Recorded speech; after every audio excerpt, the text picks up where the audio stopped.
Eh bien, bonjour à tous et merci à tous nos participants, parce que je crois qu'on est quasiment à 100% de participation par rapport à ceux qui étaient inscrits, ce qui est plutôt pas mal. Donc, un grand merci à tout le monde d'être présent pour ce webinaire dédié aujourd'hui à l'éco-conception. Bon, on va peut-être commencer par se représenter pour ceux qui ne nous connaissent pas. Enfin, je pense que Alexa, maintenant, la plupart doivent te connaître. Moi, je suis arrivé un peu plus récemment chez Webfront Media Leads, donc peut-être que certaines personnes ne me connaissent pas. Je suis le nouveau responsable commercial et marketing pour Webfront et Media Leads. Donc, certaines personnes ont dû connaître certainement Justine, qui était notre prédécesseuse. Et donc, voilà, je reprends son poste aujourd'hui. Et voilà, donc c'est un véritable plaisir de vous présenter ce webinaire aujourd'hui, puisque c'est un sujet qui nous tenait à cœur avec Alexa. Donc, on est ravis de pouvoir vous en parler aujourd'hui. Merci Maxime, bonjour à tous et bienvenue à notre webinaire sur l'éco-conception. Je crois qu'on m'a envoyé un message pour me dire que le son n'était pas top. Ah oui, ça doit être. Je pense qu'il faut que tu parles fort parce que tu es un petit peu plus loin du micro. Ouais.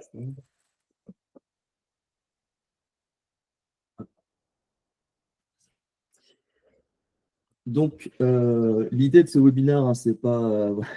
On va essayer d'éviter de vous faire un afin de potage en mettant tout et n'importe quoi dans ce qu'est l'éco-conception. L'objectif, là, c'est vraiment que vous puissiez, à la fin de ce webinaire, avoir une vue d'ensemble sur ce qu'est l'éco-conception et surtout qu'on puisse nous vous délivrer des méthodes, des choses actionnables à mettre en place dès aujourd'hui pour votre agence. Pour mettre un peu de contexte, aujourd'hui, je pense que vous allez être. Alors peut-être que certains, justement, pratiquent déjà aujourd'hui aussi l'éco-conception. Certains ont pu être peut-être sollicités. Donc, on va essayer de se mettre dans deux cas de figure. Le premier qui est dans le cadre d'une refonte d'un site web déjà existant. Et l'autre vraiment de création pure d'un nouveau site Internet. Vous allez voir que la méthode n'est pas forcément la même en fonction du contexte. L'idée aussi, c'est pas que on n'est pas sur une simple tendance, on va dire. Il y a vraiment une prise de conscience aujourd'hui sur justement cette approche d'éco-conception, puisque, comme vous pouvez le voir, il y a 15% d'augmentation de la part des sites utilisant des codages à faible impact, augmenté entre 2022 et 2023. Et 10% d'augmentation de la part des sites hébergés sur des serveurs alimentés par des énergies renouvelables. Donc, ce n'est pas uniquement un aspect marketing, on va dire, il y a vraiment une prise de conscience au sein des clients. Et d'autant plus qu'il y a aussi un cadre législatif qui commence à se poser. Vous avez déjà plusieurs acteurs de référence là, qui ont émergé dernièrement, Designer Ethic et l'INRC, qui vont être là pour définir en fait, des référentiels, poser des exemples. Et vous avez notamment aussi le Minimum Eco du gouvernement, qui, lui, a mis en place un référentiel général d'éco-conception de services numériques, qui est vraiment un outil d'évaluation. Vous pouvez le retrouver directement sur le site, hein, un outil d'évaluation qui va être là pour définir une méthode d'analyse et de conception. Alors, le fichier est un peu, on ne va pas dire imbuvable, mais voilà, c'est pas ce qu'il y a de. Voilà, il n'est pas forcément simple à appréhender. Simple à appréhender. Mais il permet déjà, on vous invite à le regarder de près, parce que ça peut déjà vous servir un peu ça peut être déjà un outil de base pour vous, effectivement, pour pouvoir avoir un premier référentiel. Et voilà, pour ceux qui n'étaient pas au courant, parce que c'est une loi qui a été promulguée en 2021, la loi RIN, qui vise à réduire l'empreinte environnementale du numérique en France. Donc, il y a plusieurs obligations qui vont devoir entrer en vigueur, notamment pour 2025. Donc, il y a plusieurs grands acteurs qui sont concernés. Alors, je ne sais pas tous listés ici, mais voilà, celles qui nous concernent peut-être un peu plus, donc les administrations et les collectivités territoriales, donc les plus de 50 000 habitants, qui doivent déjà mettre en place certaines mesures d'éco-conception sur tout ce qui est numérique, dont notamment les sites web.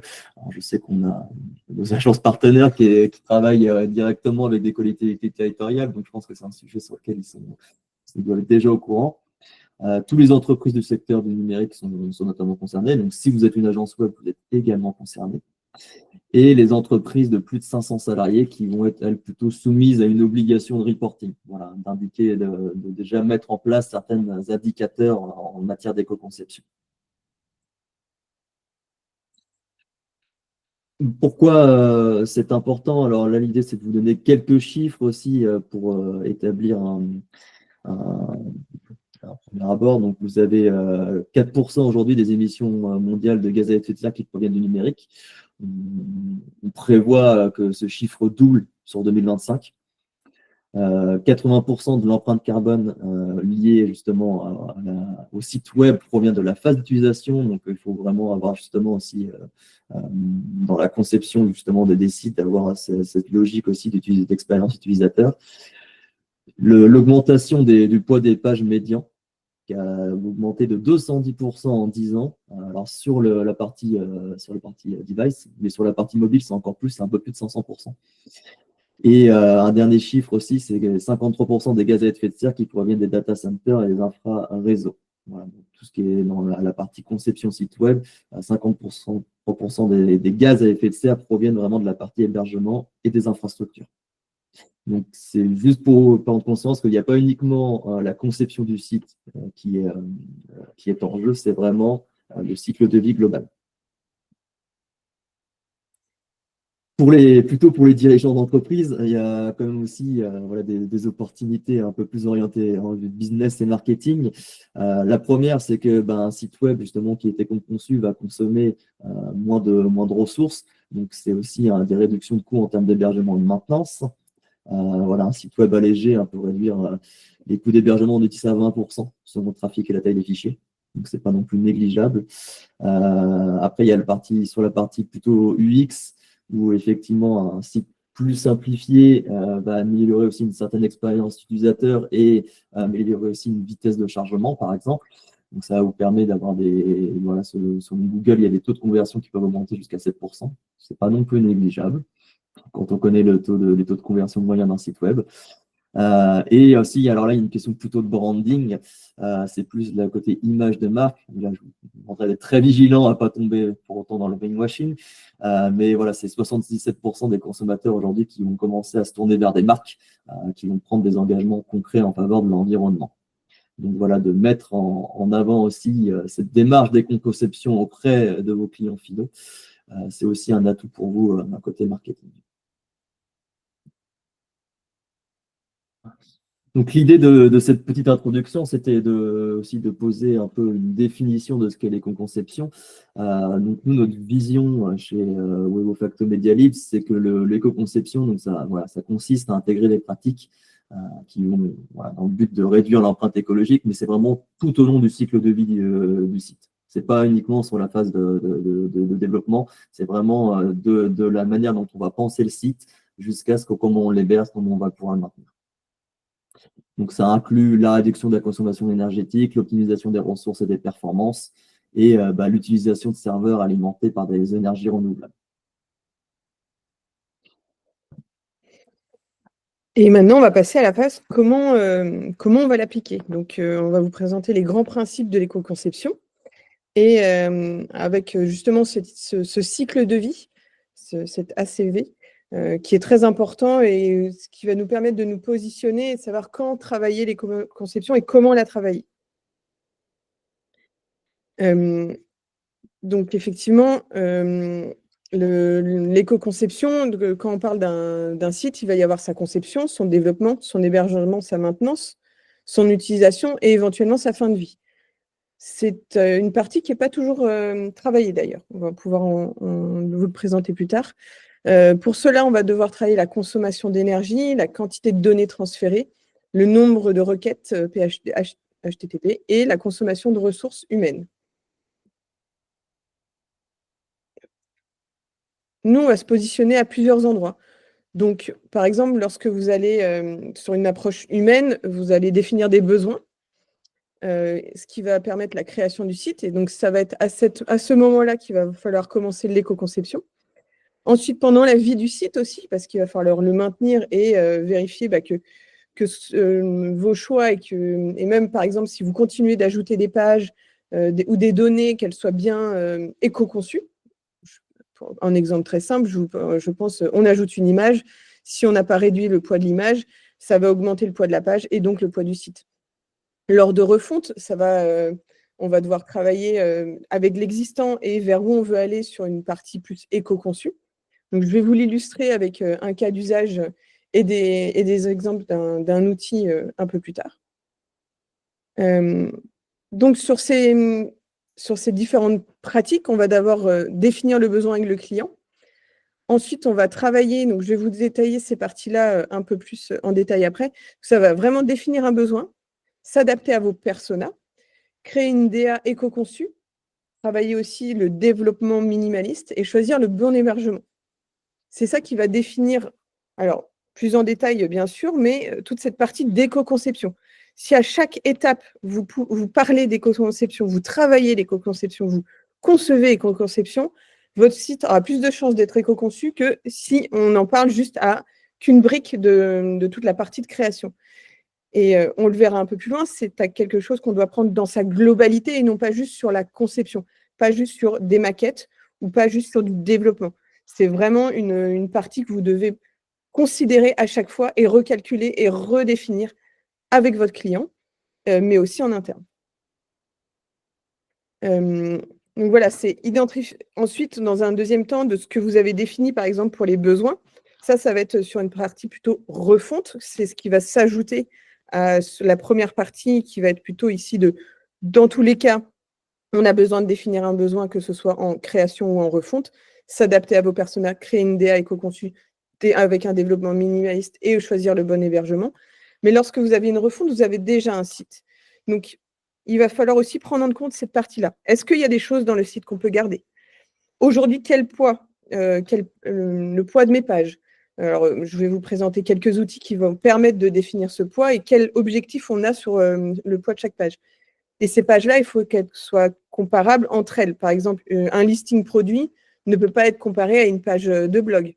Ouais, il faut vraiment définir le besoin et l'objectif en fonction de la fonctionnalité de la page.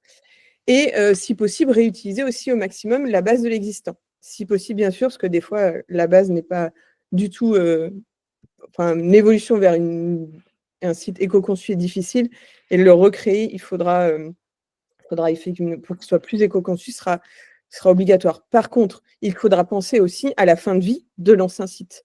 Et c'est là aussi, on n'y pense pas toujours. Je vous donnerai un exemple un peu plus tard. Donc, pour un peu définir ce cycle de vie, je te laisse, Maxime. Oui, voilà, comme on le disait, hein, c'est vraiment une démarche qui doit commencer dès le début, en fait, qui doit être réfléchie dès le début. Donc voilà, de la conception jusqu'au développement, mais il ne faut pas oublier aussi toute la partie hébergement et maintenance. Donc c'est chercher justement à réduire la consommation d'énergie, donc en optimisant le poids des pages, en limitant les requêtes serveurs, alléger les ressources et les contenus, voilà, avec des contrôles d'administration avancés. Tout ce qui va être optimisation du code, des images, des vidéos, on vous montrera justement dans un exemple un peu plus concret juste après, les différentes possibilités qui existent aujourd'hui quand on a une vidéo ou une image dans un site, qu'il y a différentes méthodes en fait, qui permettent d'alléger aussi justement le poids de la page. Et la partie utilisation des serveurs verts et des énergies renouvelables, alors ceux qui ont pu notamment participer au WordCamp, on a eu une conférence là-dessus qui était plutôt intéressante. Aujourd'hui, il y a plusieurs critères sur justement comment bien choisir son hébergeur vert, puisqu'il faut faire attention aussi à certains acteurs, notamment ceux qui vont vous promettre de replanter des arbres un peu partout dans le monde. Voilà, il y a beaucoup d'acteurs aussi qui sont dits des acteurs bruyants, comme pour reprendre l'expression qui avait été utilisée, mais dans lequel on peut facilement aussi tomber dans le greenwashing. Il y a plusieurs indicateurs. Un des premiers et les plus performants, c'est qu'un hébergeur vert doit utiliser 100% d'énergie renouvelable. Voilà, s'il est en dessous, c'est qu'il n'est pas complètement réglo. Donc ça, on pourrait y revenir dessus un peu plus tard, mais on a prévu aussi de vous transmettre quelques contenus sur justement vous aider à choisir un hébergement vert. Donc, la mise en pratique de ces bonnes pratiques. Par exemple, si vous devez vous avez défini le besoin avec votre client, vous vous retrouvez avec et vous avez des personas. En fait, c'est ce moment-là où, en fonction des besoins, des fonctionnalités définies, des objectifs, il va falloir vérifier que les utilisateurs, en fait, ont réellement besoin de ces informations. Là, on a un exemple de 2 pages. Sur la partie haute, une home et une autre page, comment ça marche. Et en fait, on voit qu'il y a de différentes fonctionnalités. Elles sont alors il y avait les personas au-dessus, et en fait, on voit que certaines cochent toutes les sont importantes pour tous les personas, des fois non. Ou ici, on voit qu'en fait, on a sélectionné certaines et on s'est dit que la fonctionnalité n'était pas aussi importante que ça, et que le fait de l'ajouter dans la home ou dans une autre page n'était pas forcément pertinent. Ensuite, on a sélectionné d'autres fonctionnalités où on s'est dit, cette fonctionnalité-là, on va la mettre dans une page interne qui ne sera pas forcément visible et donc moins régulièrement chargée. Et si on charge moins cette fonctionnalité, ça veut dire que le poids de la page sera moins important. Et ça, c'est pas toujours un travail facile à faire avec le client parce qu'il va vouloir avoir une barre de recherche, il va vouloir avoir toutes ces vidéos en autoplay. Sauf qu'en fait, alors on reparlera un peu plus tard de ça, mais c'est des fonctionnalités qui ne sont pas forcément utiles. Si sur une barre de recherche, le temps qu'on va accorder au développement, le temps qu'on va accorder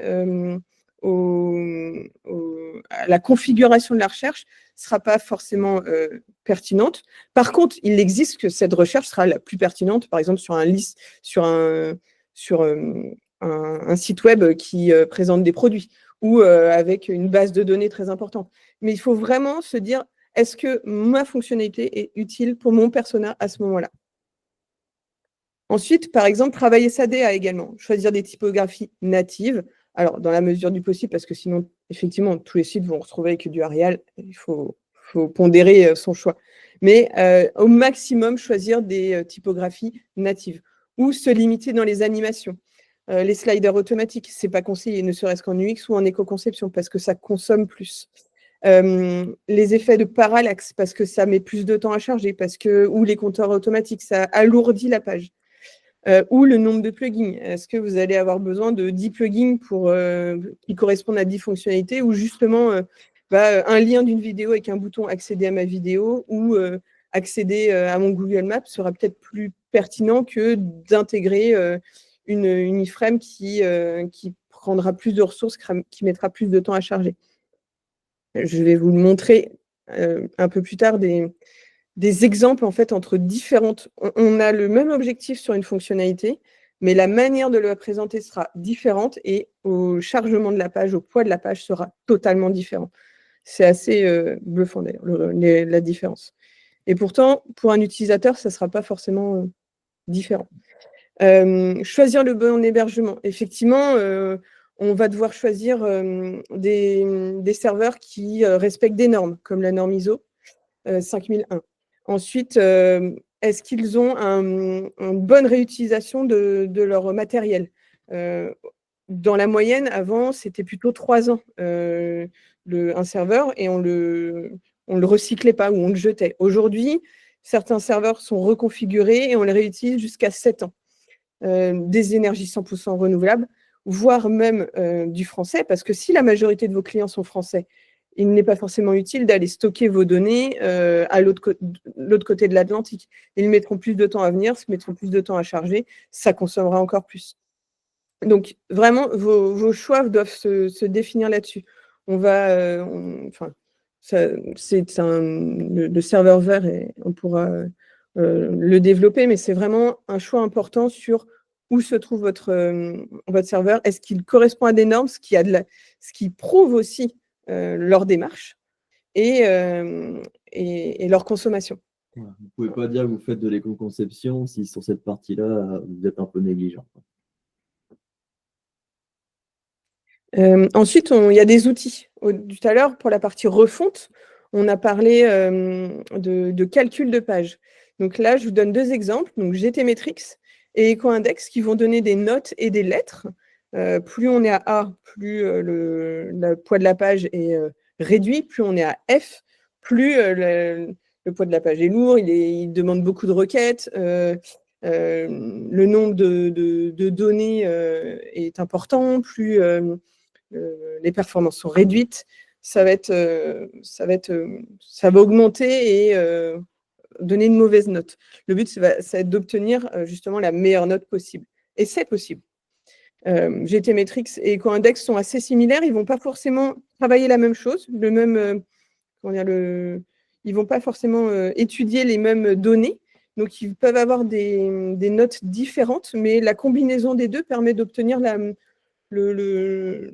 page la plus optimisée possible.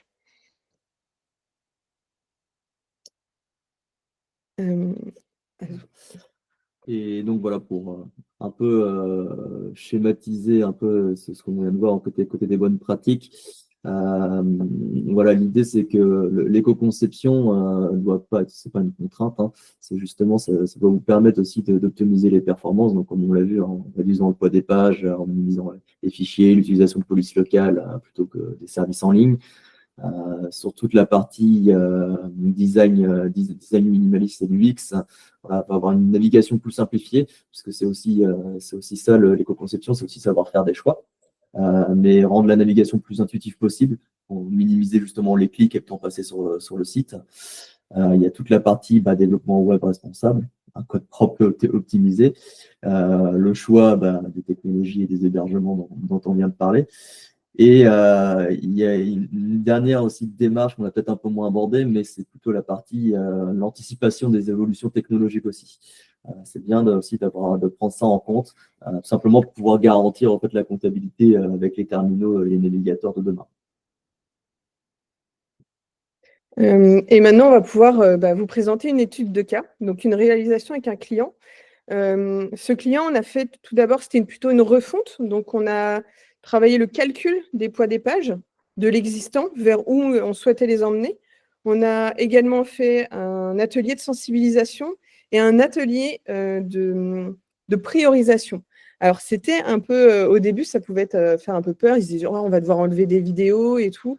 Au final, le résultat, ils en sont satisfaits. La note recherchée a été atteinte. Et quand on regarde le site, on ne voit pas que c'est éco-conçu, mais on ne voit pas de différence avec un site qui ne serait pas, mais par contre, c'est totalement optimisé. Donc, par exemple, on avait ces pages-là, donc on avait une version avec cache et une note sans cache. L'objectif, c'était d'obtenir une note de B avec le cache, de B et A. Vous voyez, on obtient le résultat ici. C'était vraiment pour se donner un objectif. OK, aujourd'hui, on en est là, on veut atteindre cet objectif-là. Si vous ne fixez pas un objectif, l'ajout de fonctionnalité sera facile, l'ajout ou la non-réduction, par exemple, d'une image ou l'ajout d'une vidéo sur la page d'accueil sera plus facile en fait d'accepter que si on définit nous on veut B et là on voit qu'on n'obtient pas B parce qu'il y a telle fonctionnalité qui va peut-être être chargée et qui va alourdir le poids de la page. Pour l'exemple, voilà, sur la home avec cache, la note de C, donc on a une note éco-index de 61,44, c'est pas si mal, mais ça donne quand même une note de C jusqu'à F. Une consommation d'eau de 2,66 centilitres à chaque chargement de page, et ensuite elle continue en fait la consommation, et des gaz à effet de serre de 1,77 lors du chargement. Ça, c'est uniquement au chargement. Dites-vous que plus on continue de lire la page, plus ça continue. Et là, on n'a que des infos sur de l'eau ou du gaz à effet de serre. Dites-vous que ça va aussi consommer de la ressource sur votre device, que ce soit du mobile, du desktop. Plus votre page sera plus lourde à charger, plus la consommation et donc le rechargement arrivera plus rapidement sur votre device. On a aussi donc conseillé le client, on lui a appris, on lui a dit il faut enlever des images dans le menu, retravailler les images en header, supprimer ou remplacer des fichiers SVG. Est-ce qu'on a besoin par exemple d'une illustration, d'une photo ultra bonne qualité, ou peut-être qu'un fichier SVG illustrant la photo sera plus pertinent, sera tout aussi pertinent, mais par contre sera moins lourd. Réduire la taille des images. Des fois, on fait une image. C'est déjà arrivé de voir un client qui avait chargé 10 fois la même image dans son site, et puis au final, il n'en utilisait qu'une. Et c'était quasiment la même, sauf qu'au final, le stockage des 10 autres images, des 9 autres images non utilisées, prenait du poids et alourdissait aussi le poids du site sur le serveur. Et au final, il n'y en avait qu'une d'utilisée. Et cette image-là, est-ce qu'elle était optimisée est-ce elle était en fichier WebP ou SVG? Pas forcément, ou Photoshop. Donc, il y a vraiment un travail du format de l'image et de sa taille et de son poids. Par exemple, donc là, on l'avait amené à modifier des fonctionnalités. On l'avait conseillé d'enlever la fonctionnalité de recherche parce que ça ne correspondait pas au client, à cet endroit-là de son site. Est-ce que la Google Maps était importante dans la page de contact? Ou alors, c'était des conseils, ils ont choisi, ils n'ont pas choisi. Mais peut-être que juste une image pouvait suffire. Réduire le nombre de champs dans la page contact. Des fois, ça peut paraître anodin, mais juste des tout petits détails peuvent changer l'entièreté. Ils vont gagner en chargement de page parce que quelque chose de 10 champs ou 3 champs, ça mettra moins de temps à charger et une meilleure UX. Et donc, l'utilisateur aura moins de charge mentale et passera peut-être moins de temps sur une page contact, mais plus de temps aussi sur une page qui est plus importante et a une meilleure transformation. Et réduire, ils avaient aussi une liste de vidéos dans une page qui n'était pas forcément toujours utile. On leur a dit, bah, vous mettez une vidéo par page. Comme ça, cette vidéo, elle sera chargée uniquement si l'utilisateur a besoin de cette vidéo. On peut aussi suggérer donc, au global des données analytiques. Enfin, imaginez, ce client avait 3... je l'ai vu chez d'autres clients, il y a pas... avait 3 stockages de données, surtout qu'on est passé de GA3 à GA4. À un moment, on était entre les deux. Il y avait de la donnée stockée sur un compte, un autre compte. Et en fait, ça, c'est aussi d'une manière de penser de manière plus globale son site. C'est se dire, bah, mes données qui sont stockées chez Google, il faut que j'en ai moins et qu'elles soient plus pertinentes. Ça me permettra de garder qu'une seule vue qui soit utile, plutôt que de se dire qu'on a 3 vues et 3 fois les données stockées, ce qui n'est pas forcément utile. Donc voilà. Et plusieurs réseaux sociaux aussi. Est-ce que, par exemple, les vidéos, est-ce qu'ils avaient besoin de les partager partout ou juste à un seul endroit parce que le réseau social correspondait? Ou est-ce que, par exemple, ils peuvent renvoyer, enfin, on peut parler aussi de remontées de réseaux sociaux, mais souvent on aime bien faire des remontées de feed ou ce genre de choses. Est-ce que 3 photos ne seront pas tout aussi parlantes et un lien vers le réseau social, plutôt que de remonter le feed en dynamique qui sera plus gourmand en chargement? Donc là, voilà, ça a été travaillé. Ils ont travaillé l'ensemble le projet a été travaillé au global, autant sur le développement que sur l'ADA, que sur la conception et le choix des fonctionnalités.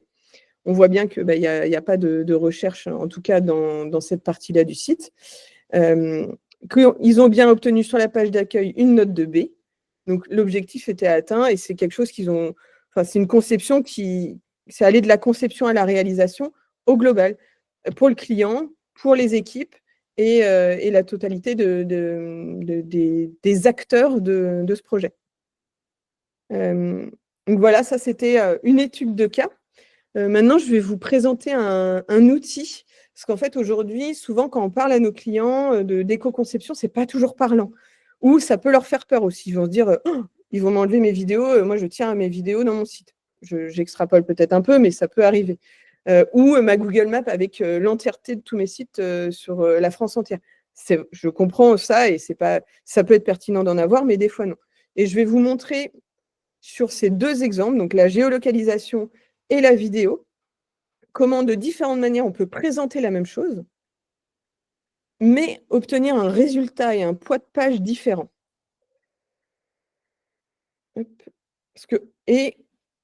Cet outil, pour un complément, aujourd'hui, il y a 1,8 milliard de sites. 200 millions sont réellement considérés comme actifs.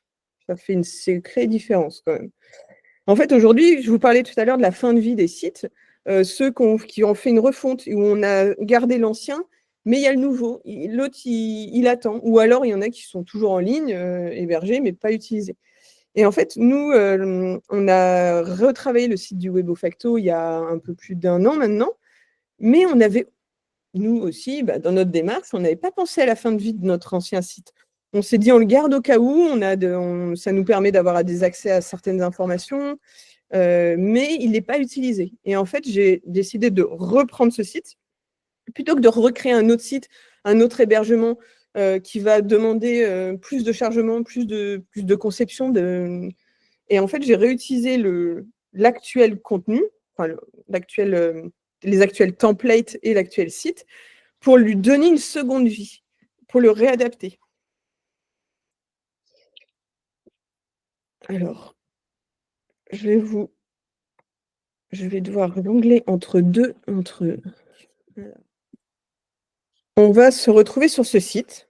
Donc, vous voyez, la géolocalisation et la vidéo, c'est ce que je vais vous présenter. Donc là, on a une map interactive. Vous voyez, j'ai mis le Webofacto. On voit que cette map, c'est une map classique de Google qui est connue par tout le monde. Elle a une note éco-index de C. Ensuite, on a une Google Map fixe, un peu plus fixe, qui remet toutes les mêmes informations. On voit, elle est un peu plus en 3D, mais bon, voilà, elle est un peu moins interactive. Je ne peux pas zoomer, elle est un peu moins travaillée. Ensuite, j'ai une image de Google Maps avec un lien vers l'itinéraire. Si je clique dessus, ça m'ouvre Google, Google Maps.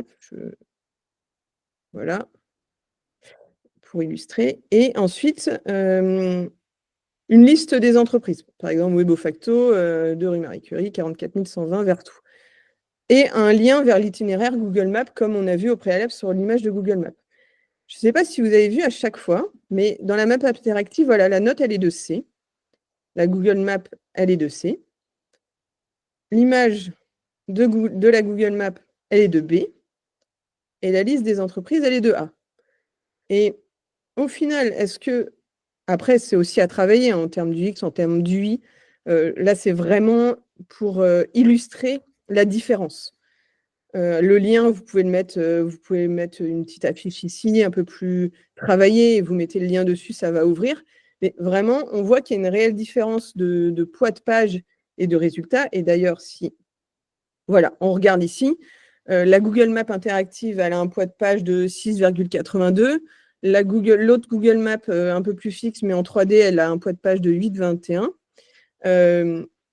L'image de la Google Map, elle a un poids de page de 9,17 et la liste des entreprises, elle a un poids de page de 216 mots. Donc, on voit que certaines, comme la Google Map, ont un poids de page plus élevé, mais par contre, vu qu'elles vont avoir un nombre de requêtes moins élevé, elles vont réduire ce poids et la complexité. Oui, vous voyez ici, Google Map, 455 éléments. Même si son poids de page est inférieur, au final, elle est peut-être moins lourde que celle-là qui a 917 mots, mais qui a une complexité d'éléments de 213. Et c'était le résultat. Voilà. Donc, on voit vraiment qu'il y a une différence énorme juste à la manière dont on présente. Et pourtant, l'information transmise reste la même. On va faire pareil pour l'exemple avec la vidéo. Donc, on a une vidéo en autoplay. Donc là, pareil, ça se lance tout seul. C'est pas, ne serait-ce que pour l'utilisateur. Et en plus, si on n'a pas mis le son en mute, c'est très, en termes d'UX, c'est pas du tout bon. Là, on voit qu'on a une note de C également. Là, on a travaillé plutôt une vidéo préchargée. Donc, c'est l'iframe un peu classique qu'on peut obtenir quand on fait un partagé depuis YouTube. On aura juste un clic à faire. Pareil, elle se lance, c'est très bien. Ensuite, on va avoir une vidéo à charger. Et là, c'est là où toute la nuance elle va arriver. Là, on voit qu'on a une note éco-index de A. La différence, elle n'est pas grande, hein, c'est juste une image. Mais si on clique dessus, là, ça va faire apparaître la vidéo et on va lancer le chargement de la vidéo. Et en fait, quand on va charger la page à l'arrivée de l'utilisateur, la vidéo ne sera pas chargée. Et ça, c'est aussi un travail dans le code à effectuer où on va lui dire ne charge pas la vidéo, mais juste l'image, et c'est au clic sur l'image que ça va charger la vidéo. Donc, il y a vraiment un travail, on va dire, d'UI, d'UX et de développement. Et ça permet d'obtenir une note de A. Alors, par exemple, si on recalcule la page une fois que la vidéo est chargée, la note va changer. Mais dans tous les cas, au moment où l'utilisateur arrive, la vidéo ne sera pas chargée et c'est lui qui fera le choix de charger la vidéo en fonction de son besoin. Et juste une vidéo lien, pareil, ici, au clic sur l'image, donc toujours une image, hein, on a une note éco-index de A, ça ouvre YouTube. Donc là, on voit une différence flagrante, hein, un poids de page sur la vidéo en autoplay de 2,232 MO. On va dire que pour moi, le choix le plus adéquat, ça va être la vidéo à charger dans la page parce que le fait d'ouvrir un lien, ça va faire sortir l'utilisateur en termes d'UX, c'est pas ouf. Et on aura peut-être, on voudra le ramener sur le site. Donc vraiment, je préconise plutôt cette image au clic où on voit que le poids est vraiment réduit, hein. On a un poids de 369 et surtout, plus on va optimiser les images, plus ce poids va réduire. Une complexité d'éléments quasi similaire, hein. Vous voyez, il y a 10 points de différence et un nombre de requêtes complètement réduit. Donc, c'est vraiment ce choix-là est le choix idéal à effectuer sur ce type de présentation. Est-ce qu'aujourd'hui, on le fait à chaque fois dans la présentation Est-ce qu'on l'explique au client? Je ne sais pas toujours. Le client, lui, il veut sa vidéo tout de suite, par habitude ou par méconnaissance aussi. Donc voilà, c'est un outil qui sera mis à votre disposition et qui permettra d'illustrer pour vos clients vraiment cette différence et comment on peut, grâce à pas grand-chose, juste une présentation un peu différente, mais à l'objectif final similaire, avoir une présentation, un poids de page qui se réduit. Donc voilà, en conclusion, je te laisse reprendre la main, Maxime. Hein? Ah oui, non, j'en ai parlé plus haut, c'était un petit double. Voilà. Donc voilà, pour conclure un peu sur cette dimension d'éco-conception, on peut la résumer au fait en 3 points. La première, comme on évoquait au début, c'est que c'est pas seulement une tendance, hein, c'est plus seulement une tendance, c'est vraiment ça devient une nécessité, hein, dans un monde où la durabilité devient vraiment primordiale. Donc on a besoin d'aller chercher justement à optimiser les performances, à réduire les ressources consommées, à faire des choix aussi un peu plus éclairés entre différentes fonctionnalités, comme vous l'a montré Alexa, ou le choix du type d'hébergement. C'est pas seulement aussi avoir une approche uniquement fonctionnelle, c'est vraiment une approche holistique. On revient sur ce cycle de vie au fait de votre site. Vous voyez ça comme si vous construisiez une maison aujourd'hui. Donc, quand vous voulez avoir une maison éco-conçue, vous la pensez de A à Z dès le départ. Pas uniquement une fois que vous avez posé les murs, on va dire, bah, tiens, je vais mettre un chauffage au sol. Donc, c'est vraiment une approche dans sa globalité.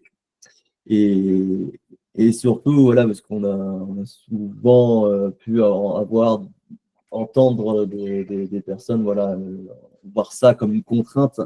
Il faut vraiment voir ça comme un cercle vertueux aujourd'hui, parce que l'éco-conception va effectivement permettre de moins consommer. Donc voilà, meilleure approche pour la planète. Et derrière aussi, comme on vous l'a montré, ça va vous permettre aussi d'avoir des sites qui sont plus performants. Donc parfois même pouvoir jouer sur le taux de conversion, même s'il n'y a pas que ça qui va jouer sur le taux de conversion. Et aussi de pouvoir réduire aussi tout ce qui va être lié à l'hébergement, à la maintenance, parce que vous allez avoir des sites qui sont mieux pensés, qui vont consommer moins de ressources. Et donc derrière aussi, économiquement, pour vous aussi, ça va être vraiment une vraie opportunité.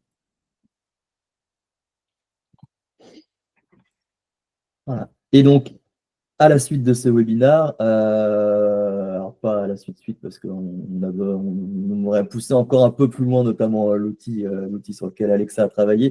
Mais l'idée, c'est que d'ici quelques temps, quelques jours, vous receviez justement un accès à cet outil qui puisse vous permettre aussi, avec vos clients, de faire des choix plus éclairés, notamment dans la conception de leur site Internet.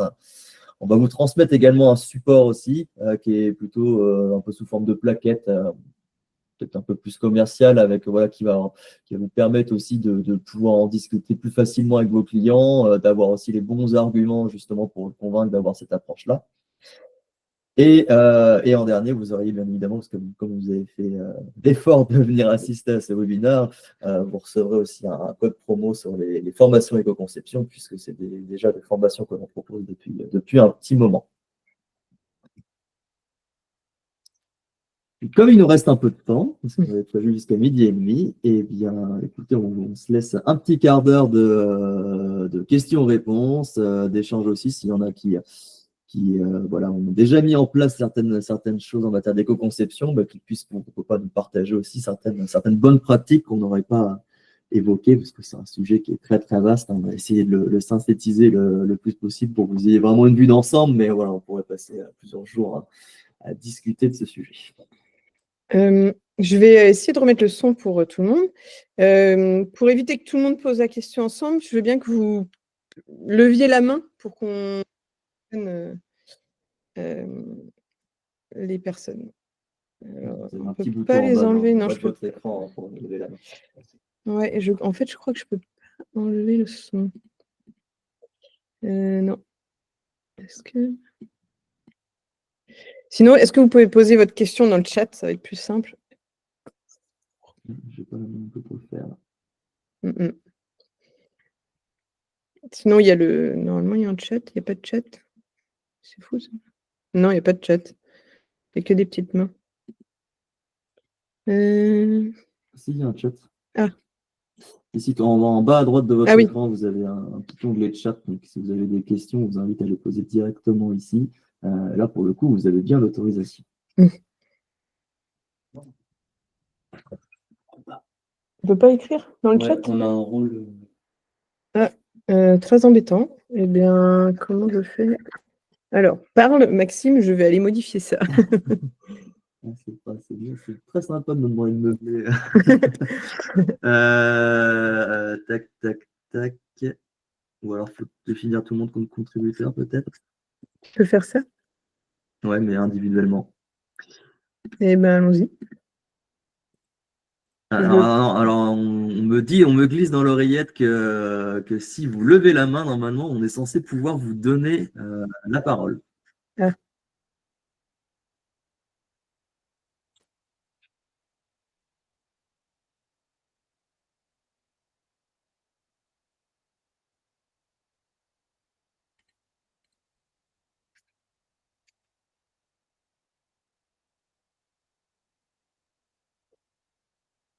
Alors, Valentin peut contribuer. Si je vous donne le rôle de contributeur, vous pouvez parler. Est-ce que j'ai fait le test avec Valentin, mais... Bonjour à tous. On ne t'entend pas, Valentin. Tu as peut-être ton micro coupé, par contre. Ah. Vous ne m'entendez pas? Non. Si, je pense que c'est vous qui n'avez pas le son, à mon avis. Il y a plein de plus là. J'adore les pouces. Je sais pas. J'avais une question, moi, au sujet de la conférence. On est les seuls à pas l'entendre. Ah, mais des cœurs. C'est sûr que t'es avec quelle sortie je ne sais pas. Là, je sèche sur le... D'habitude. Vas-y, Valentin, essaye. Ouais, vous m'entendez? Allô, allô?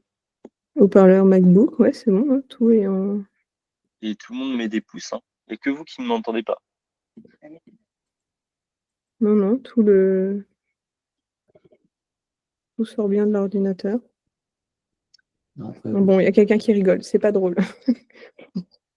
Vous pouvez pas poser de questions.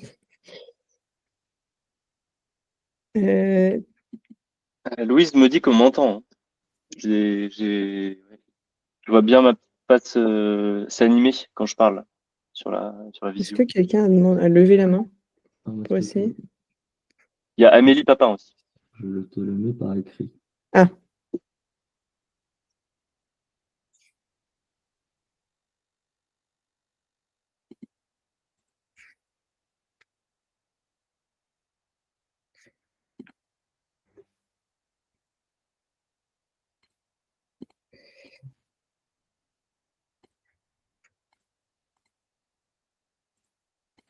Hmm.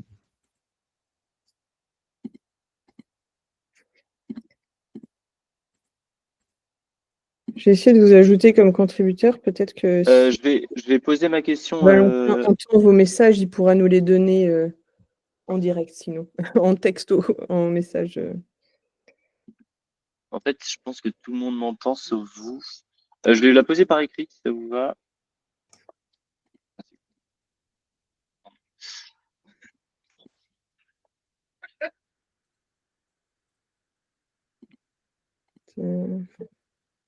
Ah, question par écrit.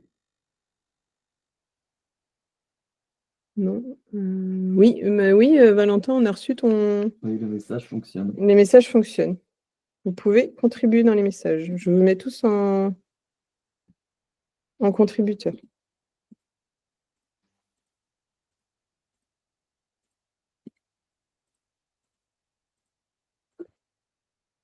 Ah.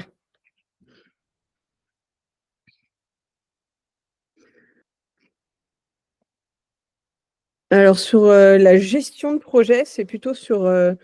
On n'a pas de méthode, enfin, j'ai pas de méthode définie. Par contre, si vous vous basez sur par exemple, l'outil qu'on vous a. Alors, attendez, je vais aller le chercher. Sur. Tac, tac, tac, tac. Je trouve l'outil et je. Ouais, voilà. Partage d'écran. Par exemple, sur cet outil-là, le référentiel, ça va faire partie de ta gestion de projet. Il va falloir que tu intègres ton référentiel dans ta gestion de projet. Et c'est ça qui va définir ton cadre. À toi aussi, en tant que chef de projet, de dire, bah, là, d'être le garant un peu de cette méthode d'éco-conception pour que ton projet reste éco-conçu. Après, avoir une méthode complète, et je peux vous le montrer si vous voulez. Il peut faire peur, cet outil. Il faut vraiment apprendre à l'appréhender. Ça s'ouvre. Donc, c'est intégrer les outils et intégrer les bonnes pratiques dès le début de ton projet, en fait. C'est toi qui vas être garant de cette méthode au complet.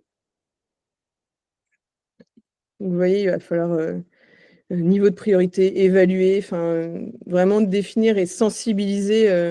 Je ne vais pas vous montrer l'entièreté de l'outil, mais vraiment sensibiliser le client à cette méthodologie. La méthode agile, si on arrive à la pratiquer dès le début, oui, c'est ça qui peut te définir aussi. Si par exemple, tu as choisi une fonctionnalité et que tu te rends compte qu'en éco-conception, elle ne va pas correspondre, si ton projet est vraiment agile, tu pourras la modifier ou la remplacer. Est-ce que ça répond à ta question? Ou est-ce que tu en as une autre? Moyen, d'accord. Et tu souhaitais plus quoi? Qu'on te donne une méthode? Ah bah si, mais si tu arrives à faire tout en live, tout sans visio, si tu peux enlever ta vidéo, dans ce cas-là, ça va réduire. Tu peux regrouper sur une seule vidéo l'ensemble de tes. Si par exemple ton client, ils sont 5, plutôt que d'avoir 5 connectés, tu en as un connecté avec un seul écran, ça réduira. Voilà, ça peut être une des pratiques. Sinon, tu peux privilégier l'appel aussi pour les réunions, plutôt qu'une visio avec une vidéo.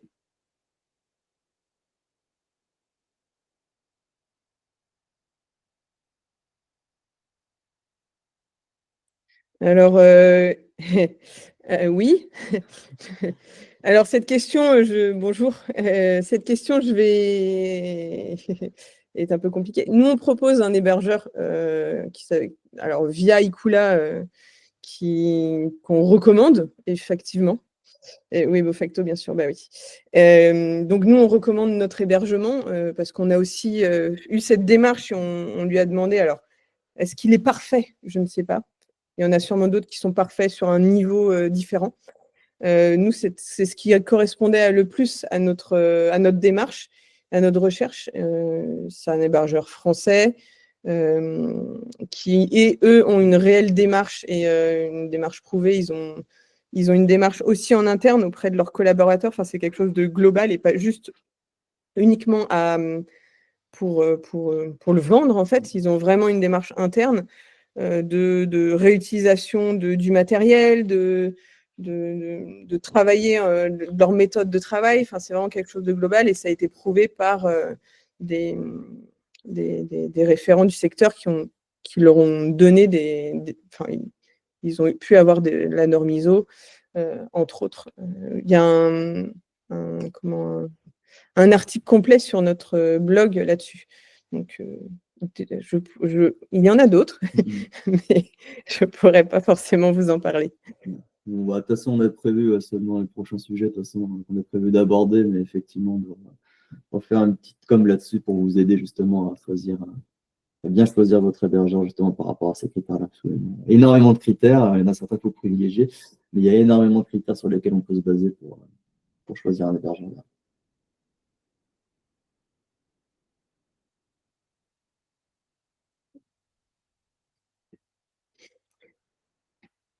Alors, j'espère que ça a répondu à la question quand même.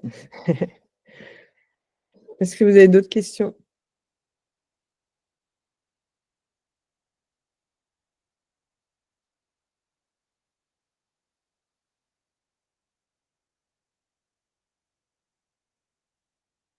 Ok.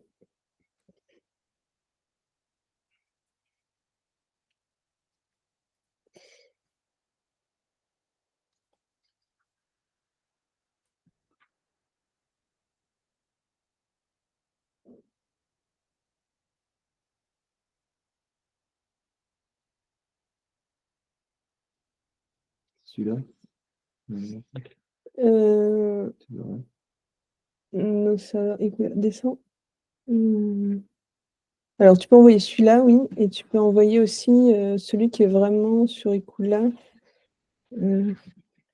Hop, voilà, je vous Merci. mets dans le chat directement un lien vers les. Il y a celui-là et il y a l'autre, c'est vraiment la norme ISO Icula. Si tu veux blog actualité. Actualité. Ouais, descends. Tu dois avoir une icône Icula. Ouais. C'est celui-là que tu viens de mettre, alors il y a un autre truc sur la norme ISO, peut-être en expert alors. Expert, le deuxième, la norme ISO. 5001. Donc quelque chose qui nous parle de normes.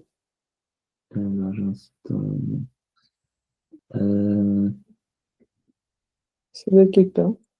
Totalement. Non, là, non, je pense pas. Je vais le retrouver. Je vois qu'il n'y a pas d'autres questions. Ah, si. Alors, c'est pas un outil, c'est un outil que EcoIndex a développé. Alors, c'est une bonne question parce que même moi, j'ai hésité à mettre ce petit widget. D'une part, parce que le fait de rajouter le widget rajoute justement un chargement d'une donnée dans la page. Donc, effectivement, c'est une bonne question. Je l'ai mis pour illustrer. Ça n'impacte pas énormément la page et je fais confiance à EcoIndex qui a cette démarche et qui est vraiment orienté éco-conception pour avoir conçu un widget le plus léger possible. Mais effectivement, ça peut être entre poser le widget qui va rajouter un petit peu plus de poids sur la page ou demander un peu de chargement et ne pas le mettre, mais en même temps, pour illustrer le propos, c'était plus simple. Et on le retrouve sur EcoIndex. Ils ont je peux vous l'envoyer, un badge. Je vous le mets dans dans le chat. Ils ont un badge qu'on peut ajouter dans les sites, en fait. On le rajoute dans le... Je crois que c'est dans le N, on peut le mettre, hein, et ça va aller sur toutes les pages. Non, on l'a mis dans le modèle de contenu, là.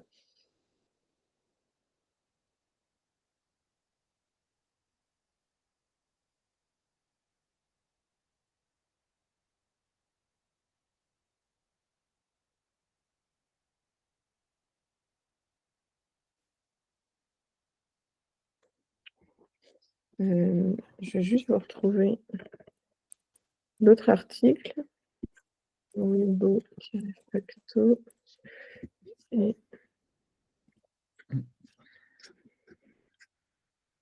Est-ce qu'il nous reste encore une petite minute, on va dire? Si vous avez une dernière question, c'est le moment. Ah, c'est les secrets du management et de l'énergie des data centers. Hop, et l'autre article sur ce qui est normes ISO et tout ça.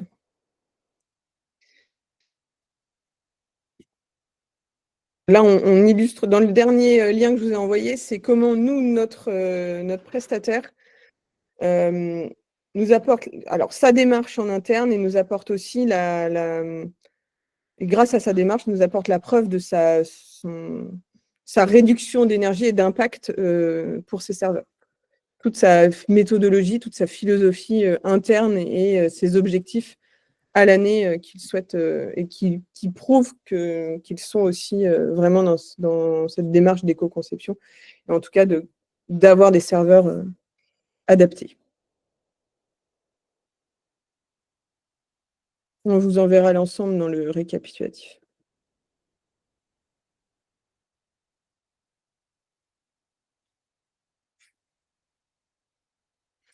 Il est 12h30, si vous avez une dernière question, sinon on va laisser tout le monde aller manger et repenser à tout ça jusqu'à ce qu'on vous envoie l'entièreté du récapitulatif.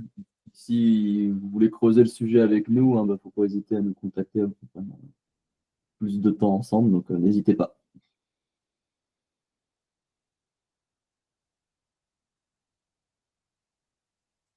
Eh bien, merci à tous. Du coup, on vous souhaite tous un bon appétit et à très bientôt tout le monde. Au revoir.